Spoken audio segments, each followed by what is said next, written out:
Donc, c'est la paracha Émor. Émor, on avait vu, ça veut dire donc parler avec douceur, parler avec gentillesse.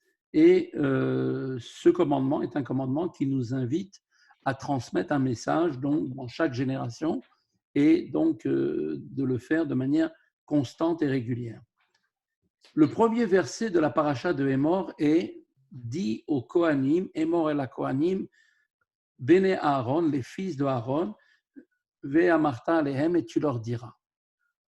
Donc, par la suite, sont détaillés tous les commandements donc, spécifiques à Aaron et à ses fils. Donc, les Kohanim, donc, on leur donne toutes les lois qui les intéressent en rapport avec leur travail au quotidien dans le Beth Amikdash. Alors, on peut poser la question immédiatement, c'est pourquoi la formulation de ce verset, elle a l'air d'être répétitive. Tu diras aux enfants d'Israël afin de leur dire. Pourquoi est-ce qu'on a une répétition ici dans le texte de la Torah? Dis, et ensuite tu diras. Alors, nos Chachamim, ils expliquent, en fait, ils amènent une explication, ils disent qu'en fait, ici, il s'agit de l'enseignement que les grands, les adultes, doivent donc mettre en garde, donc on doit mettre en garde les grands à propos des petits enfants. Ce qui veut dire que ici, l'accent a été mis sur l'éducation, c'est-à-dire les adultes ont le devoir de mettre en garde les enfants et de les éduquer afin qu'ils respectent tous les commandements qui ont été donc énoncés dans cette paracha. Alors maintenant, on peut quand même s'interroger, on peut s'étonner d'une telle affirmation. La Torah nous demande de faire cette chose-là. Pourquoi? Pourquoi un principe aussi central que l'éducation des enfants au respect de la Torah, eh bien, n'a-t-il pas été énoncé directement dès que la Torah a été donnée au Mont Sinaï? Pourquoi est-ce qu'on aurait dû en parler déjà dans la paracha de Yétro, où là-bas on parle du don de la Torah? Pourquoi est-ce qu'on doit attendre plusieurs parachiotes bien plus tard pour nous parler de l'éducation, de l'obligation des parents d'éduquer les enfants, donc au respect de la Torah?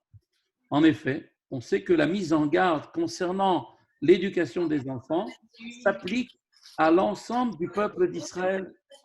Donc pourquoi donc ici, elle apparaît uniquement comme étant un commandement qui a l'air d'être spécifiquement énoncé pour les Kohanim? Ça concerne le respect de la Torah, concerne tous les Juifs. Pourquoi ici spécifiquement demande-t-on aux adultes Kohanim de bien expliquer aux jeunes Kohanim toutes les lois qui les concernent? On va vous demander de couper les micros si ça ne vous ennuie pas. L'explication, eh bien, l'explication est la suivante.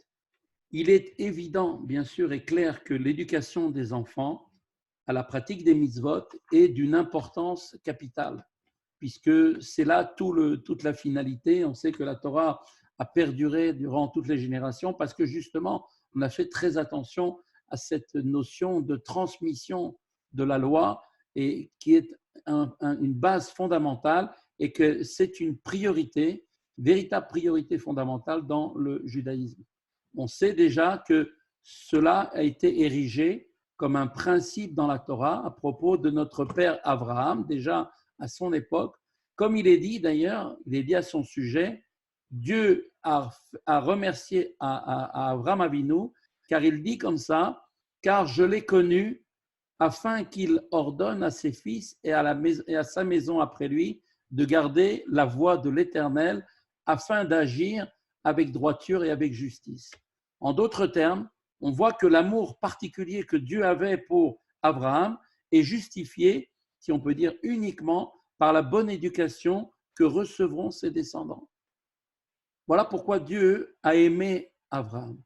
On voit déjà donc que cette dimension de transmettre aux enfants est quelque chose qui a déjà existé bien longtemps, même déjà avant le don de la Torah. Donc on voit ici que la nécessité d'éduquer les enfants pour qu'ils suivent les voies de la Torah est donc en quelque sorte une évidence. Ce n'est pas une nouvelle idée ici qu'on veut introduire dans la paracha de Émor. Donc là, en conséquence, la mise en garde qui figure dans la paracha de Hémor porte sur un accomplissement beaucoup plus élevé, qui est en fait une forme de service de Dieu que l'on appelle aller au-delà de la stricte obligation, c'est-à-dire d'aller vers une dimension de ce qu'on appelle donc embellissement de la mitzvah. Donc, effectivement, elle indique qu'il n'est pas seulement nécessaire de transmettre aux enfants les lois, les règles de la Torah, mais elle indique aussi la nécessité de former l'enfant à la perfection. On ne doit pas simplement lui donner juste les rudiments, les bases uniquement et le laisser comme ça pour qu'il puisse petit à petit, peut-être après dans le temps, évoluer et en se disant que de lui-même il fera les efforts. Non, on doit lui donner, dès qu'il est enfant, on doit lui donner non pas une simple éducation qui est un SMIC, au contraire, on va lui donner pas seulement la loi telle qu'elle est marquée, mais on va lui parler de perfection dans la pratique de la Torah et des mitzvot de la meilleure façon possible, selon l'avis le plus rigoriste. On va toujours chercher à essayer d'aller au mieux, aller essayer de viser, si on peut dire, le summum. Et c'est à cela que fait allusion nos Chachamim, dont la mémoire est une bénédiction, dans leur interprétation de ce verset, qui est donc lui-même, qu'on a dit, qui est redondant. Ça a été dit, dis et tu leur diras. Pour quelle raison?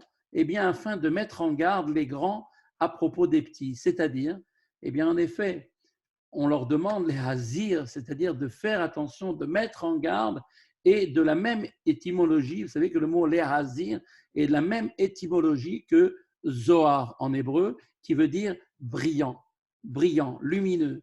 Ce qui veut dire que les grands doivent donner une éducation aux petits jusqu'à les rendre brillants et lumineux. Et donc, précisément par cette pratique la plus rigoriste. C'est comme ça qu'on doit transmettre le judaïsme à ses enfants. C'est également la signification de la mitzvah de compter le Homer, qui figure elle aussi d'ailleurs dans la paracha de Hémor, laquelle est toujours lue, cette paracha, pendant le mois de Iyar, qui, comme vous le savez, eh bien, c'est le seul mois durant tous les jours duquel on compte le Homer chaque jour, effectivement, qui constitue ce mois. Alors qu'on le fait uniquement dans la seconde quinzaine du mois de Nissan, puisqu'on démarre à partir donc du 16 Nissan, et les premiers jours du mois de Sivan, puisqu'on va aller jusqu'au 6 Sivan, qui sera le moment où il y aura le Matan Torah. Donc, on voit que pendant tout le mois de Iyar, ce mois de Iyar est complètement donc attaché avec le compte de Homer, qui constitue le compte qui est fait chaque jour. La période de l'Homer, comme on l'a déjà dit, est une période qui correspond à l'éducation du peuple d'Israël, qui, comme vous le savez, est né et se constitua en tant que peuple lors de la sortie d'Égypte. On se rappelle que quand Yaakov est venu en Égypte, ils étaient en fait 70. Et ils sont ressortis de là-bas des millions. Ils sont sortis par plusieurs millions. Donc, une nation est née complètement là-bas de l'Égypte. Et donc, il a fallu maintenant éduquer cette nation. Et cette nation a été éduquée en sortant, depuis la sortie d'Égypte, en effet, par l'intermédiaire aussi du conte du Homer. En effet, le temps qui sépara donc la sortie donc des Bnei Israël jusqu'au don de la Torah, Matan Torah, eh bien, ces jours pendant lesquels on compte le Homer, donc du 16 Nissan jusqu'au 5 Sivan, furent en fait la période de leur éducation. Ils sont montés graduellement de niveau en niveau. On sait qu'il y a 49 jours de compte du Homer, et en fait, ils ont été amenés à gravir petit à petit chaque niveau pour sortir des 49 portes de l'impureté dans lesquelles ils étaient en Égypte. Et donc, ils ont gravi petit à petit chaque jour. Ils sont montés de niveau en niveau jusqu'au niveau du 49e jour du Homer. Et donc, il y a eu à ce moment-là, le lendemain, 50e jour, Matan Torah. Et donc, on voit que ce travail-là, de ces 49 jours, fut la période de leur éducation. Et de fait, le conte du Homer a pour objet, et c'est là toute la finalité, ce n'est pas juste de compter pour compter. On voit que réellement, le conte du Homer a pour objet d'élever l'homme vers un stade plus haut de perfection et de lumière. D'ailleurs, si vous regardez bien, chaque jour qui est lié au compte du jour est aussi associé dans les livres, si vous regardez dans certains livres qui présentent un peu une partie ésotérique qui est en fait la partie cachée de la Torah, on nous donne aussi à quoi correspond la sphira. C'est-à-dire que vous savez que on est en train d'élever, de raffiner les 7 attributs qui sont les attributs, ce qu'on appelle les midot, les sentiments.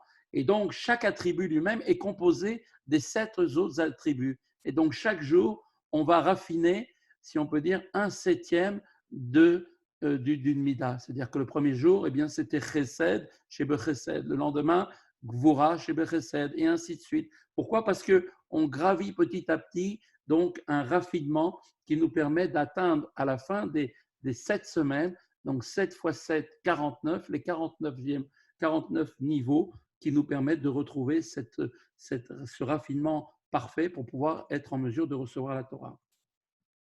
Du reste, une autre explication, sphira, quand on dit sphira, le compte, eh bien c'est de la même étymologie que saphir. Le saphir, comme vous le savez, est une pierre précieuse, c'est une pierre qui est brillante. Et donc, on voit que le conte du Homère a bien sur la personnalité d'un juif qui compte et qui va faire un travail sur lui-même, eh bien, il a un effet identique à celui de l'éducation que l'on doit faire pour un enfant. Une telle éducation qui dépasse la stricte mesure de ce qu'il est nécessaire d'enseigner aux enfants afin qu'ils gardent les mitzvot est donc définie précisément à ce propos, à propos de qui? Eh bien, des Kohanim. Pourquoi les Kohanim?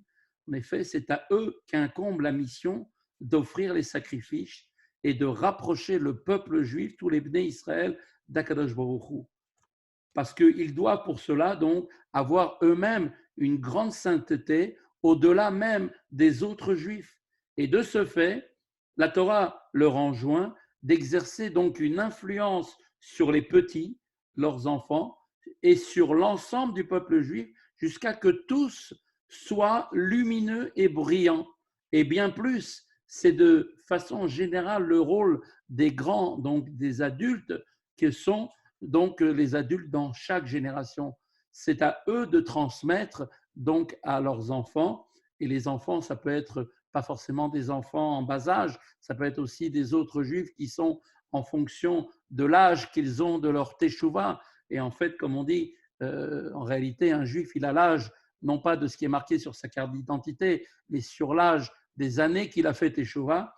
D'ailleurs, à ce sujet, ça me fait penser à une petite histoire.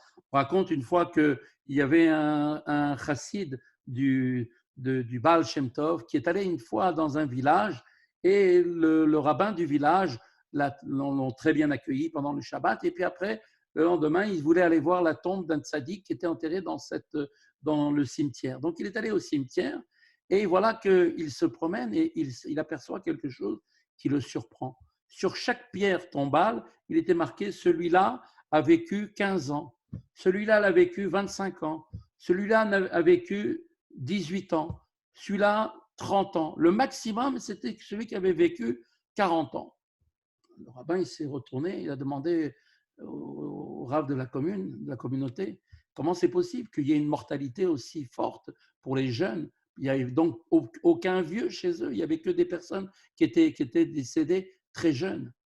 Le rabbin lui a dit non, non. Il faut savoir que sur la pierre tombale, ce qu'on marque, c'est le nombre d'heures, de journées pendant lesquelles on a fait Torah mitzvot. On a retiré toutes les heures où on a mangé, on a été dormir, on a travaillé, et on a gardé uniquement pour parler au moment où on marque quelque chose sur une tombe, on doit toujours faire l'éloge de la personne qui est décédée. Eh bien, ce qu'on marque, c'est le nombre d'années cumulées qu'il a fait de Torah et de mitzvot. Et donc, c'est ça qui définit en fait l'identité d'un juif, c'est à travers non pas l'âge qui est marqué sur sa carte d'identité, mais l'âge de sa teshuva et de son accomplissement des mitzvot au quotidien.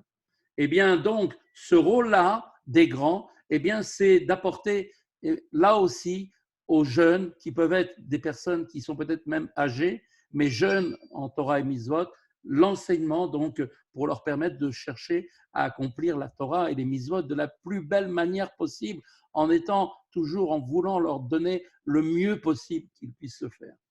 Donc, il n'y a pas lieu maintenant de se contenter. On voit maintenant que la Torah vient nous dire dans cette paracha de Hémor, quand elle dit aux Kohanim, qui étaient les gens les plus hauts du peuple juif, puisque ce sont eux qui ont été choisis pour porter devant Dieu donc toutes les prières du peuple juif et à travers les sacrifices, eh bien, la kapara pour chacun d'entre nous, eh bien, Dieu leur a demandé de former leurs enfants pour qu'ils soient eux aussi à l'image des adultes, qu'ils soient brillants.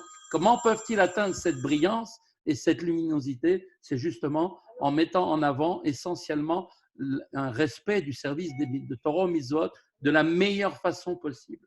Donc, il n'y a pas lieu de se contenter du strict minimum de l'éducation. Il faut faire en sorte de conférer l'élévation aux plus jeunes enfants, qu'ils le soient par le nombre de leurs années, comme on vient de le dire, ou bien par le niveau de leurs connaissances, jusqu'à ce qu'eux-mêmes atteignent la plus haute perfection, qu'ils soient donc lumineux et qu'ils soient brillants. Et c'est de cette façon uniquement que l'on se prépare à la délivrance véritable et complète, lorsque le monde entier, comme il est dit à cette époque, lui-même brillera par la lumière de la sainteté. En effet, l'éducation doit être dans l'optique du résultat que l'on veut obtenir. Et donc, c'est par ces efforts-là que nous allons amener la venue du Mashiach très vite avec une brillance et une lumière extraordinaire par toutes nos actions que nous ferons dans la façon la plus belle possible. Voilà, ça c'était la petit enseignement de sur la paracha. On va maintenant, si vous voulez bien,